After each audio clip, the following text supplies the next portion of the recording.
Histórias assombradas. Minha casa assombrada em Santo André. Eu já morei em Santo André, gente, 10 anos morei em Santo André, mas não é a minha casa, não. Será que minha casa era assombrada também? Não sei, eu tinha uns medos lá nela. Mas vamos lá. Será que... Aqui, ó. Ela... Ela. É uma moça que nos conta. Ela diz aqui, ó. Minha casa assombrada em Santo André. Será que era a bruxinha ou espíritos mesmo? Vamos ver então do que fala isso aqui. Olá, Ani Assombrados, meu nome é Fulana, mas pode me chamar de Fulana mesmo. Eu vou contar algumas coisitas que aconteciam na minha casa, na sua cidade natal, Santo André. Não é minha cidade natal ainda. Eu me mudei para lá com 5 para 6 anos de idade. Minha cidade natal é Laranjal Paulista, interior de São Paulo. Mas eu morei 10 anos em Santo André. Santo André. Posso ter sido a sua vizinha assombrada. Pode mesmo. E você nem sabia. Quem sabe, às vezes, pode ser mesmo. Já pensou se morar numa casa assombrada ali perto? Tudo começou quando eu tinha 7 anos e os meus avós compraram essa casa para morarmos todos juntos. Era um sobrado bem grande com mais uma casa no fundo. No sobrado moravam os meus avós, os meus pais, eu e os meus 2 irmãos. Na casa do fundo moravam os meus tios e a minha prima. Quantos anos você tem, dependendo, né? Ana, somos uma família muito unida, daquelas que a primaiada se encontra todo final de semana para conversar. Inclusive, depois de adultos, passamos muitas madrugadas no quintal tomando uma cervejinha e contando as histórias que aconteciam com cada um lá. Pra gente, a casa é conhecida como a pensão da avó. A pensão da avó D? Esse D seria do quê? Enfim. Bom, vamos aos acontecimentos. Quando eu tinha uns 8 ou 9 anos, a minha irmã, que é 5 anos mais velha do que eu, estava naquela fase mística de adolescente dos anos 90, sabe? Sei, eu era criança nos anos 90, mas eu já estava na fase mística de criança dos anos 90. Ela tinha uma bruxinha dessas de gesso mesmo no nosso quarto. Um dia ela colocou uma maçã para a bruxa, porque diziam que tinha que colocar maçã para a bruxa. Pois naquela maçã durou ali, firme e forte, sem nem ao menos murchar, por mais de 1 ano. A maçã estava intacta. A minha avó ficou até com medo e jogou a bruxa e a maçã no lixo. Mas para que ela fez isso? A minha irmã começou a ter vários pesadelos com a bendita da bruxinha. Na casa começaram a acontecer algumas coisas também. A minha avó e a minha mãe perderam as contas de quantas vezes sentiram serem abraçadas pelas costas enquanto dormiam. Certa vez, eu estava usando um anel da minha mãe, uma aliança de noivado dela, de ouro branco com brilhantes, linda, que ela usava como aparador junto com a aliança de casamento. Ela me deixava usar às vezes. Eu estudava no período da tarde e fui tomar um banho para ir para a aula. Tirei a aliança do dedo e coloquei sobre a pia do banheiro.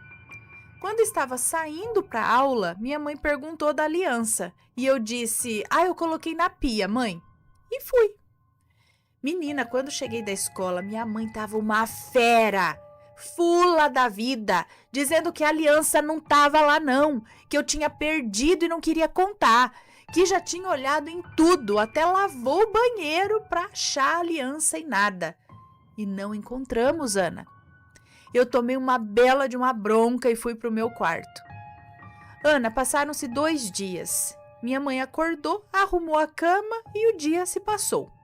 Quando ela foi dormir, a hora que ela tirou a colcha da cama, lá estava a aliança, debaixo da colcha e bem do lado que ela dormia na cama. E minha mãe ficou tipo, gente, misericórdia, assustada, sabe? E eu disse, viu? Eu falei que eu não perdi. Mas pensando em quem ou o que tinha pego a aliança,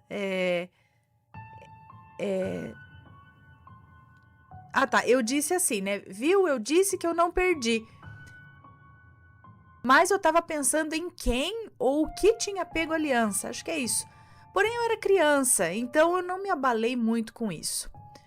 Um dia, minha irmã estava sentada no pé da cama dela. Era aquela cama embutida no guarda-roupa, sabe? Sei.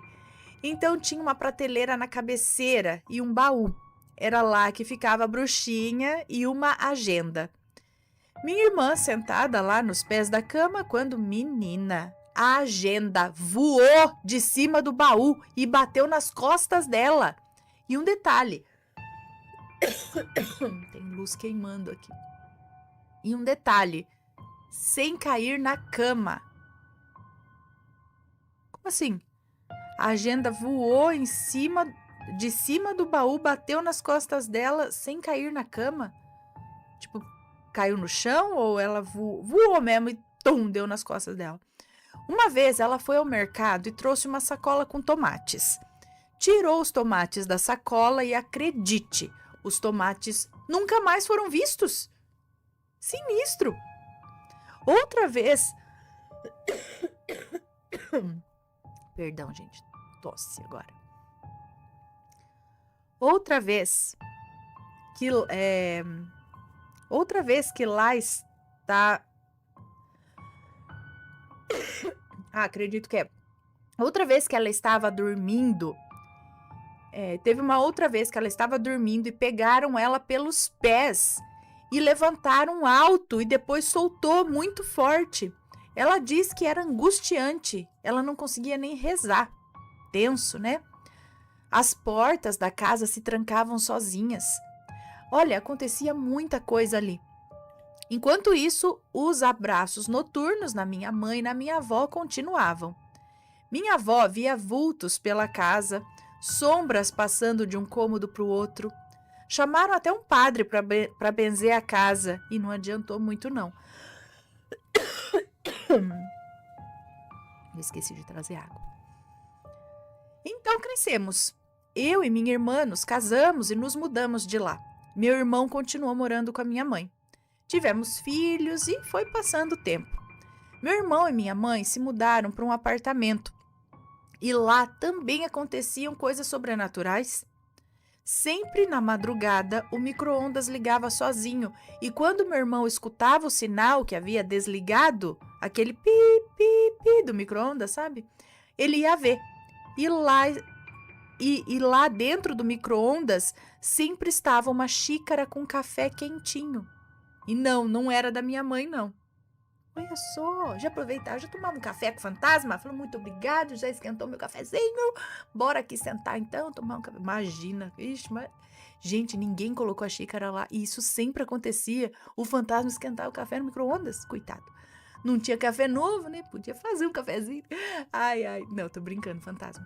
Mas interessante, né? Imagina você acordando, escutando do nada ali o barulho. Tem uma xícara de café quente lá dentro que ninguém colocou.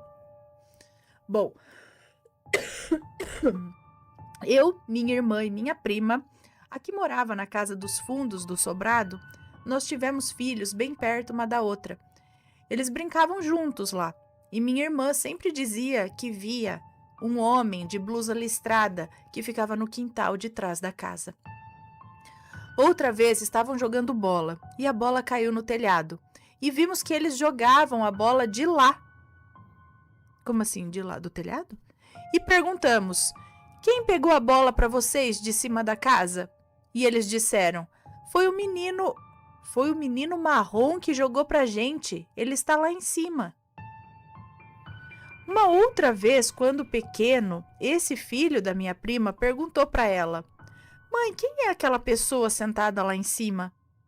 Ele disse que via uma pessoa sentada na cadeira da minha avó no quintal. Minha prima nem quis ver, ela entrou para casa. Hoje em dia, a casa foi demolida e no terreno foi construído um predinho com 8 apartamentos. Meus avós e uma tia ainda moram lá, nos apartamentos. E minha avó diz que os vultos e os abraços noturnos continuam. Alguns anos depois que nos mudamos para lá, a minha avó encontrou a ex-dona da casa e ela disse que quando morava lá, via uma mulher vestida de noiva descendo as escadas enquanto ela trabalhava em sua máquina de costura. Meu Deus, e por que não disse nada antes, né? Esses são alguns fatos que aconteceram lá. E aí, o que você acha que é? São espíritos?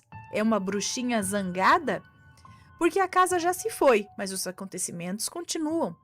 Será que o lugar é assombrado, independente do que esteja lá construído?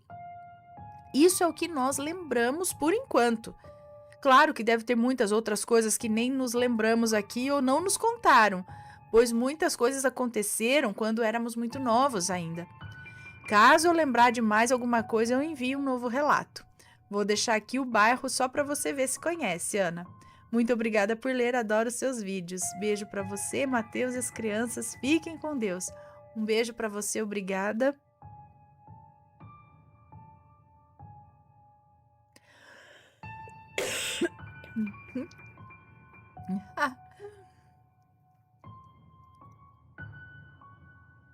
Eu tô lendo aqui que é só pra mim, tá?